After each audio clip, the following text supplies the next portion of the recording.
team, we all know why we're here today. We're all competing to be the next product to launch in Q4.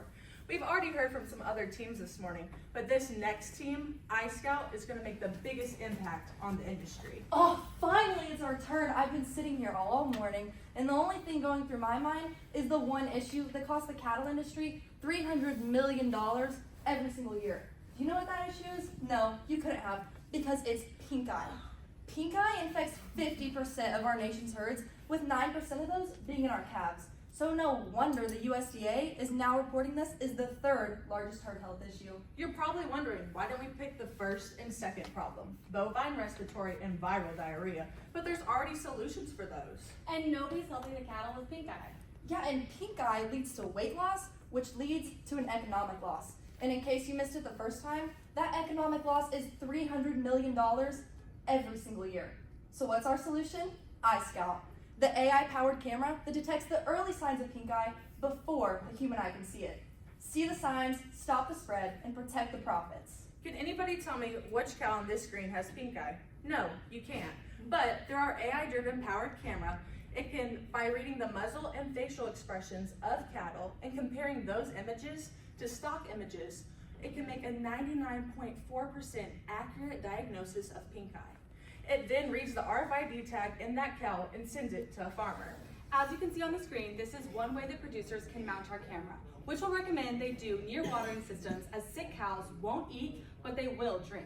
And like Tegan said, once that pink eye is diagnosed, iScout will read the RFID tag and take a photo that will then be sent to our producers in a real-time alert through our app, so that they can locate their cow and uncover any discrepancies within that tag reading process. Now I want to say thank you to Caitlin in the back. She's done a great job with the app development team. This is a really great accessory to our product, but I'd like to remind you all that we are the marketing team for iScout, so if anyone has any more technical questions on this element, please see Caitlin afterwards. All right, let's slow down and back up a second. Across the board, the ag industry is suffering because nobody wants to work on farms. This has led the industry to create technology that doesn't focus on the beef cattle. That's where our product comes in. Through early detection, it sees the signs before the human eye. It stops the spread, boosting animal health, and protects your profits by minimizing weight loss. Since everybody here already knows each other and I'm new to the team, I'll give a quick introduction. Hello, my name is Elsie Kiger. I've been with the iScout team and Alpha AI for about 6 months now. During my time, I've spent it talking to key influencers on the feedlots and have uncovered some really interesting statistics that I'll share with you today. The first one being that 90% of the operators that I talked to said that one of their main concerns was maintaining profitability. 25% of those people said that they were hesitant to the use and incorporation of AI. But when I told them about iScout, 75% said that they were willing to try it. While pink eye is a year-round problem, summertime is definitely the worst time for the spread. I then broke those statistics down even further to more define who our target market was going to be. So, of the 25% hesitant to AI, you can see that the large commercial feedlots are least apprehensive about incorporating it on their operations. Of the 75% willing to try iScout, once again, the commercial feedlots are most excited for it to hit the market. Then, the profitability and summer being the worst season are pretty even across the board. That brings me to our target market. The large commercial feedlots with over 20,000 head. Our secondary market will be the mid-sized feedlots, those with 1,000 to 20,000 head. But back to our primary. I've identified 2 different purchase influencers on these feedlots, and that's who we're going to be specifically targeting, the vets and the chief financial officers. Meet Dr. Jim Reynolds, the Animal Health Director for Tree Feeders, a feedlot enterprise with 8 feedlots, 6 being in Texas and 2 being in Kansas. At any given time, Dr. Jim Reynolds oversees over 100,000 head of cattle. With over 15 years in his current position, he's trusted immensely by upper management to make informed and productive decisions about their investments. Jim told me that if even one calf gets pink eye, he can't sleep at night because he's worried about the spread. He also told me that with the poor hiring pool, he has a hard time finding good help to conduct daily pin checks to check for pink eye and other diseases. To get Jim to want to buy iScout, he's going to have to be able to see with his own eyes that it works though. While Jim's concerned with herd health all the time, Mr. Mark Reynolds is always concerned with tree feeders' bottom line. With over 20 years in his current role, he knows how to protect investments. What keeps him up at night is the thought of production costs and how he can increase their margins. To get Mark to want to buy a product like this, he's going to have to be able to see a clear return on investment. Both Mark and Jim know that healthy cattle equal profitable cattle. Well, and they're right to be concerned about these issues because after a producer administers antibiotics for pink eye, they have to wait at least 22 days before they can send them to the slaughterhouse, which, once again, and I can't stress this enough, contributes to the $300 million loss that we see every year because of pink eye. Okay, I think we get it. Pink eye is a huge issue, so we're going to start to solve this problem in Texas. While Texas has over 28,000 feedlots, those all vary in size. One could have 1,000 head and one could have 100,000 head, which is why we decided to base our market size and potential based on the number of cattle instead of the number of feedlots. We're going to do what makes sense in year 2 and move into Kansas and Nebraska as they rank 2nd and 3rd in number of feedlot cattle, and follow that same logic into year 3 as we target Colorado and then Iowa as they rank 4th and 5th. So in year 3, iScout has the potential to have eyes on nearly 10 million head of cattle. However, in year 1, we're going to start with just 1% of those cattle in Texas. These cattle are owned by our innovators. They're already using RFID tags and they're welcome to new technology on their operation. By year 2, we're going to add another 3% of those total cattle. The people running these operations are willing to give iScout a try. And by year 3, we're going to add another 7% of those cattle once we've proven that iScout can work and establish trust in our market. This is our early majority. And as we move through the 3 years, through Texas, Nebraska, Kansas, Colorado, and Iowa, we're going to follow the same trend of targeting our innovators, early adopters, and early majority. Alpha AI, it's in our name, it's what we do, and it's one of our strengths. iScout uses our advanced AI technology and allows us to automate health monitoring so that those commercial feedlots have eyes on their cattle 24/7. This leads to early detection, and the biggest win is reducing productivity losses. While iScout is going to be a game changer in the market, there are some weaknesses that come with it. The first one being that the small feedlots can feel like the price tag is very hefty for them. And like I said earlier with my market research, there's still some serious hesitancy about incorporating AI. Oh, you guys, opportunities. This is why I'm so excited. And this is why you need to choose iScout as the new product to launch next quarter. You know, I've already been talking with Tim and Shelly. I'm so excited about finding ways for this product to develop ways to detect new diseases. And you know what? Every time I talk to the vets, they tell me there's not enough of them to go around, and they would love a product like iScout to recommend to their clients. And you know what? It's not just great for our producers, it's great for our consumers too. All right, Skippy, while your opportunities are great, there are some threats along with this product as well. The AI space that we're currently in is highly competitive, and there's lots of companies that are striving to be at the top. Also, it's going to be a major hurdle to get guys like Jim to accept the fact that our camera can detect pink eye better than he can. Okay, Elsie, I get it. There's competitive threats, but right now in the AI space, there's nobody else working to create a camera that detects the early signs of pink eye. Right now, they're relying on vaccinations to possibly prevent it and pin writing to maybe spot it. iScout has no true competitor. iScout is also significantly cheaper than vaccinations. And then you add pin checks, treatments, vet checks. The costs are starting to rack up for these producers. What we're doing is transitioning producers from a reactive to a proactive approach to pink eye. So by adding another tool to their belt, rather than replacing those years of accuracy and experience we know they have, we will be their partners in accuracy, herd health, and profitability. Now, as you know, we're targeting those large commercial feedlots, and they're going to need a lot of cameras. But we also know that those innovators are not going to drop that investment without seeing that it works. So we'll be offering a 3-pack so they can try out our system on a smaller portion of our operation to see that it works. Where one camera can monitor one pin or the equivalent of 150 cows. This will cost our producers $1,000 and us $450, leading us to our product margin of 55%. And just like your iPhone, our storage plans will be sold separately with 3 options to not only offer our producers choice, but to allow them to tailor their iScout experience to the number of head on their operation. And we also found through our market research that when consumers are offered more than 2 options, they typically go for the middle one. So why not capture that extra $5? Elsie said earlier that Mark wanted to see a clear return on investment. $6 million. Do you think Mark's gonna sleep good at night? I think Mark will be sawing logs by the time iScout hits the market. Me too. We base these numbers off of commercial feedlots, that if one cow gets it, 80% of the herd will be infected. Then, to break down the vet costs, the vaccinations, and the weight loss, a farmer will be saving on average $301 per head.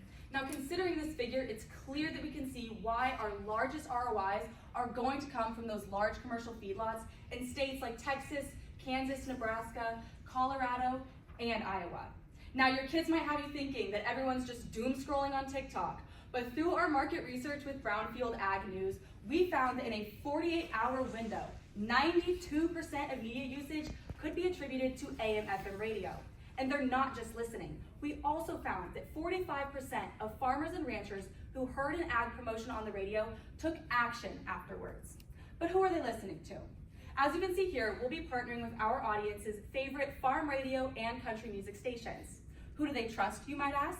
We know that our ranchers trust veterinarians and other ranchers. So by using authentic endorsements and testimonials from these groups, we can incite that trust and action, like we said. Now, what else matters to these producers? In-person relationships, which is why we'll have one veterinarian and one salesperson present at these events and trade shows to help offer consultations and show you how iScout works. Here's one example of some of the print media that we'll have available to them. At these booths, we'll challenge ranchers to compete against iScout for who can spot pink eye best. Newsflash, guys, it's iScout.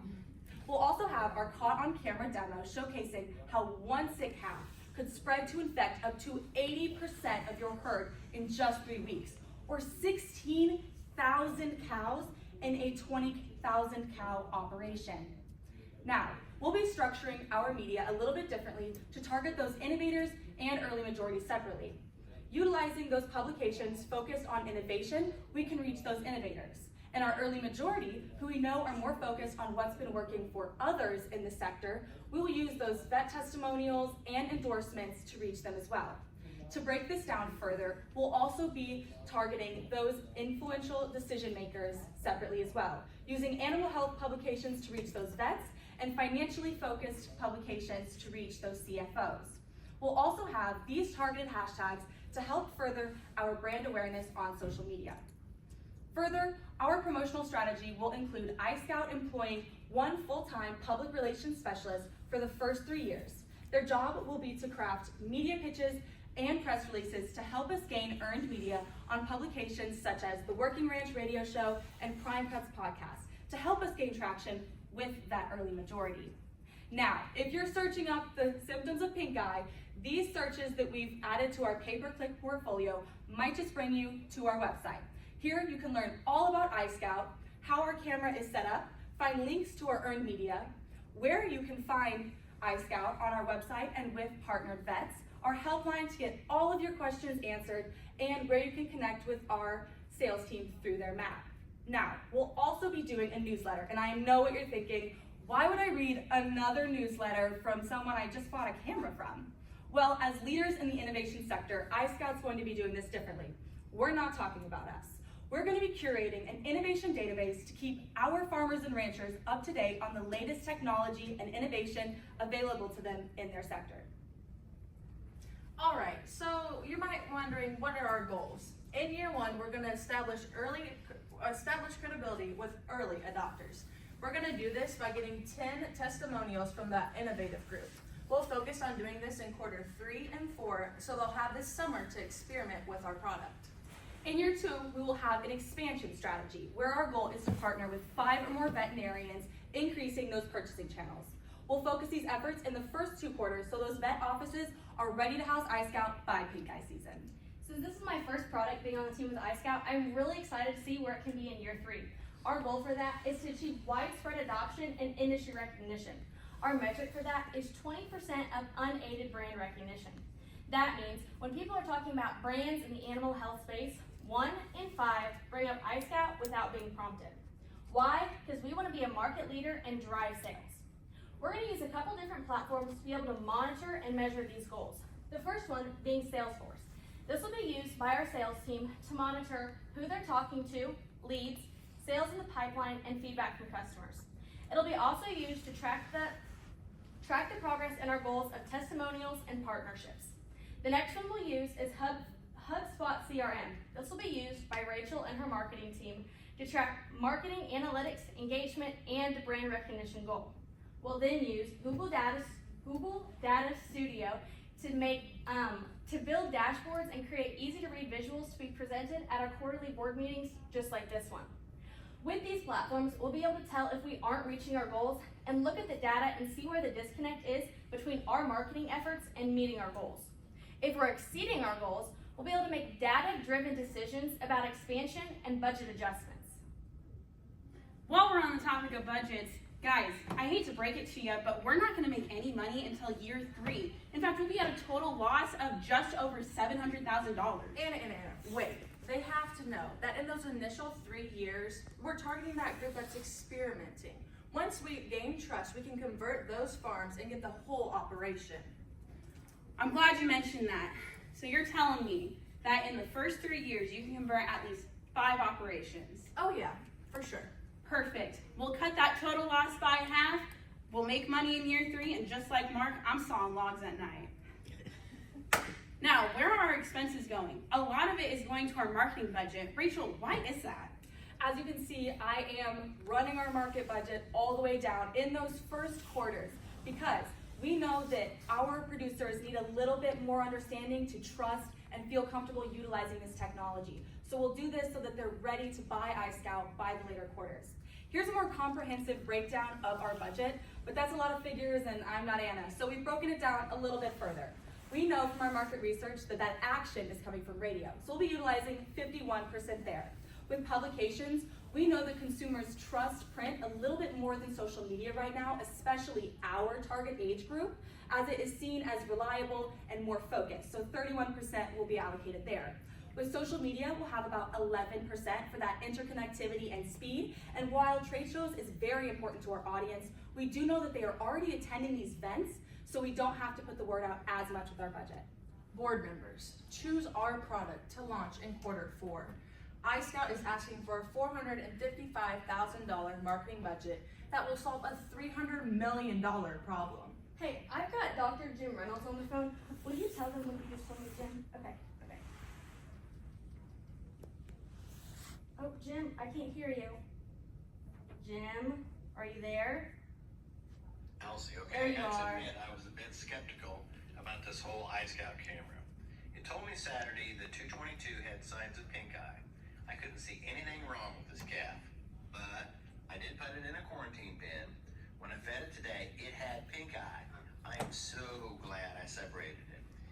If I wouldn't have moved it, the whole herd would have had pink eye in the next couple days. You were right, this camera works. It sees the signs. It stops the spread. And protects your profit. If that's not a mic drop moment, I don't know what is. Thanks, Mr. Jim. Are there any questions? Well done. Well done. Dr. Jim. Great guy. What a coincidence. Great timing. All right, tell me a little bit about, from your competitive analysis, want to understand your direct competitors and how you view vaccinations as a direct competitor. Yeah, so while they are direct competitor, vaccinations are, we do think of iScout as more so working into the system. So while vaccinations can work to prevent pink eye, it doesn't always work. So while they are competitors, we want them to use iScout and work it into their system of manual monitoring and vaccinations to ensure that their herd has the best chance at herd health. So used in combination Yes. with vaccinations. Thank you. I have a question. In looking at your financials, one of the things that I noted was your R&D costs go up year by year, which I found really interesting. And you made a mention of opportunities for other diseases, dairy, cattle, swine. Is that why those costs are going up? What are your plans for market expansion even beyond that year 3 timeline? Yeah, so what we were expecting was those other diseases. We're expecting to do more research and having more people on that. Does anyone else, I know I helped with this a little bit, but does anyone else have anything to add? Yeah, on I that? mean, I'm really excited. Like I said, I'm already talking with Tim and Sherry about developing new ways, and I'm really excited to see what iScout can do after these first 3 years. I have a question about your pay-per-click and SEO plan within your promotions. So pink eye, as we know, also is a huge issue with adults and children, and so with most of your search terms that you're planning on using being just about pink eye, do you anticipate to see any like muddiness or messiness between people who are looking at for themselves versus cattle, and how do you plan on tracking that so that you can quickly adjust that if you see it's not reaching the customers that you want? Yes, thank you for that question. It's really great. So we do know that a lot of people are going to be searching those things and are going to click on our website. But with those dashboards, like Elsie mentioned, we'll be able to see how long they're on that website. So however many clicks actually stay, however many go, we can kind of fine tune our searches to that. But an added benefit is that our brand recognition will go up. Whether or not they like it, they know what iScout is now. Perfect. And one follow-up question with that: how often do you plan on tracking some of those metrics? Are you hoping to do it monthly, quarterly? Monthly, so that we can have a comprehensive report for the quarterly board meetings. Walk me through how you arrived at your pricing model for your storage plans, and let's start there. Walk me through that. Yeah, so a lot of this we compared and contrast with a regular iPhone. Our product is basically that, but without all the different gadgets that an iPhone usually has. So we looked at the different storage plans that Apple has as well. And does anyone else have, I did a lot of research with this, but does anyone else have anything to add? You did a great job explaining it. Also, we want to be able to have like profit within the coming years, so that was one way to continue having a steady income, because initially they'll buy the product, but afterwards we want to be able to service that product and continue getting that gross margin. So, follow-up question. Part of your profitability is tied to the monthly subscriptions or quarterly subscriptions, or whichever it is. Is there a way that maybe you might increase that cost or evaluate that to figure out how you might be more profitable? Yeah, definitely. That's a great point that you made. Also, it's just difficult because it's based off the operation, and operation size is definitely very, very much. But I think that can definitely go back to Elsie being able to track that, not only with the marketing side, but also the financial side. And if the product does well, which we're hoping it will, definitely can potentially increase that profit. So. Awesome, thank you. I really enjoyed your focus on radio as part of your promotion plan. That's not something that younger generations think about much, so that was really interesting. How are you planning to track the ROI on those radio ads? I'll stop there. Yeah, so we know that those 45% do take action. So from that, we're hoping that we can target that search down to AI pink eye camera and try our best. It will be a hard metric to track, but that's what we're hoping, as well as some of those surveys that Elsie will be sending out. How did you hear about us? Things like that.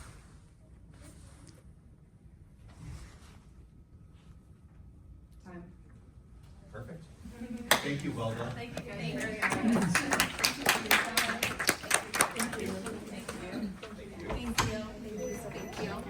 Thank you so much. Thank you. Thank you.